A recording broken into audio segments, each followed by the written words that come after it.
os 3 pilares da prática da advocacia tributária são, primeiro, você angariar um conhecimento básico de algum tributo. Não vou falar de todos os tributos, não, mas de algum tributo, o elementar. E esse elementar, inclusive, é para você saber pesquisar. Quantas vezes, né? E é normal isso. Se um cliente faz uma pergunta para mim, ou às vezes até eu vou pesquisar aquilo ali. Por quê? Porque eu quero dar uma resposta com segurança. Mas eu sei onde pesquisar aquilo ali, porque eu já tenho essas bases. Então, você tem um elemento básico, um conhecimento básico do direito tributário, ou de algum tributo. Saber onde buscar, saber onde procurar aquilo ali. Ter pessoas, talvez aqui, como a gente está fazendo, para trocar informações, para trocar essas ideias. Né? Olha aí o que a Tassiane acabou de fazer aqui com a gente. Né?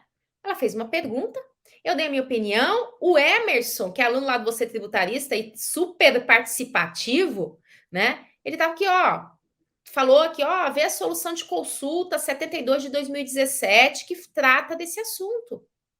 Então, não vai facilitar a vida da Tassiane, como ela tem assim, essa troca, quando ela tem essa interação?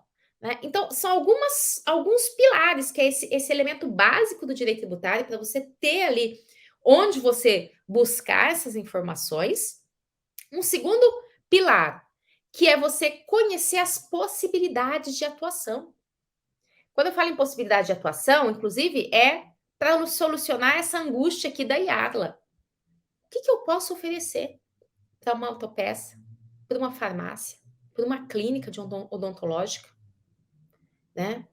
E aí você também, né? O caso da Yara, ela já tem ali os clientes, mas você saber como chegar até esses clientes. Né?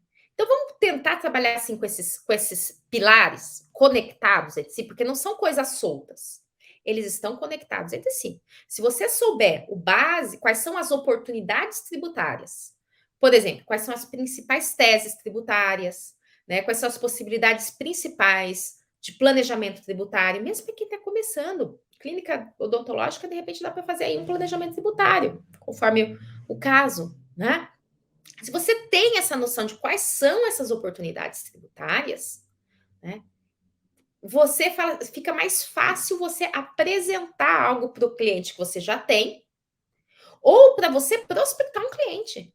Porque às vezes você passa na frente e fala assim: o que eu posso oferecer? Que cliente que eu posso pegar? Agora, vou pegar aqui o exemplo então da Yara.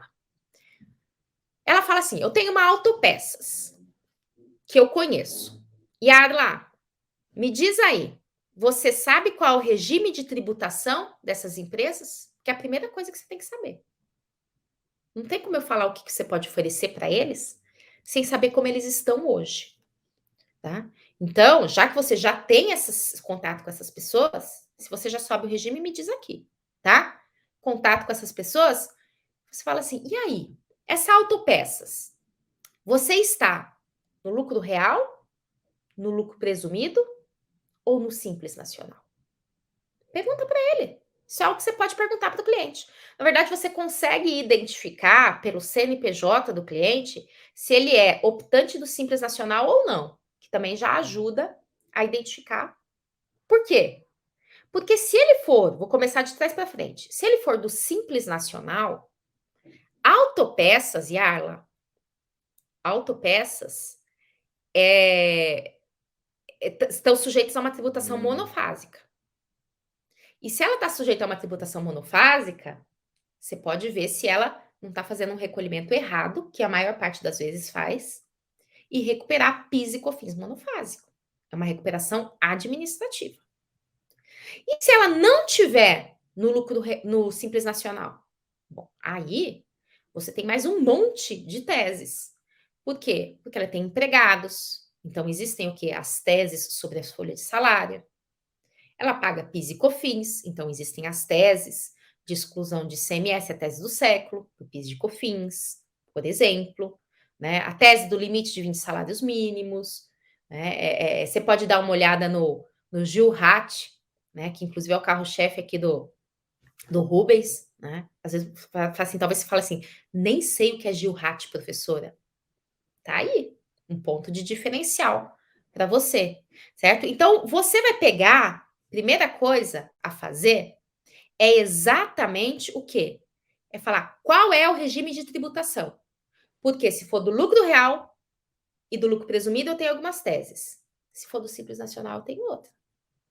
E se for do lucro real, ainda você pode trabalhar até com o quê? Com crédito de não cumulatividade PIS e COFINS. Tem mais tese ainda, tá? Então, primeira coisa é isso. Saber o regime de tributação.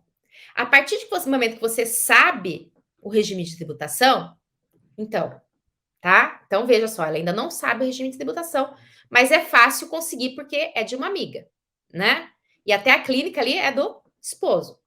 É isso que você começa. Qual é o regime de tributação?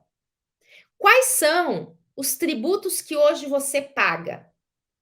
Você pode até fazer um esqueminha isso, um mapa mental, né? Que é aqui, olha, né? O pensar tributário, né? Que é a Tamara, que também nossa aluna lá no Você Tributarista, fala só de entender esse pensar tributário, essas conexões, ajuda demais, né? O Endrigo também, né? A gente tem ali nossa comunidade fechada lá no Telegram que ajuda demais, né, para tirar essas dúvidas, né? Além dos nossos encontros de mentoria também, né, gente? Então você pega o regime de tributação, viu? Falou, vamos dizer que seja do lucro presumido, tá?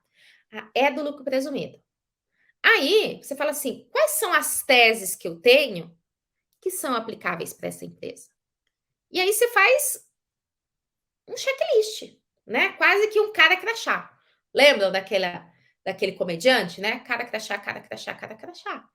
É meio que isso que você começa, né? Se você é do lucro do lucro presumido, bom, então você tem empregados. Você tem empregados? Você paga contribuição previdenciária? Então, vou ver as teses de contribuição previdenciária. Você paga PIS e COFINS? Opa, a gente tem tese de PIS e COFINS aqui. Você vende mercadoria? Como é que é a venda de mercadoria? É para pessoas de outro estado? É para o mesmo estado? Você presta serviço? Né? Então, você é por isso que eu falo que são pilares, que é esse pensar tributário, que é em vez da gente pegar aqueles pedacinhos do mosaico que estão todos soltos, nós aprendemos a juntar isso, tá? Então, veja só, o ponto primeiro para você começar, né, é exatamente saber quais são os regimes de tributação, né? Diz que eu tô entregando minha idade aqui. Pois é, né, gente? Cara que achar. Meu pai amava isso aí, né? Né? Então, você saber quais são os regimes de tributação, né? Quais são as teses tributárias. Teses tributárias para quê? Para recuperar tributo indevidamente pago. E quais são as oportunidades de planejamento tributário.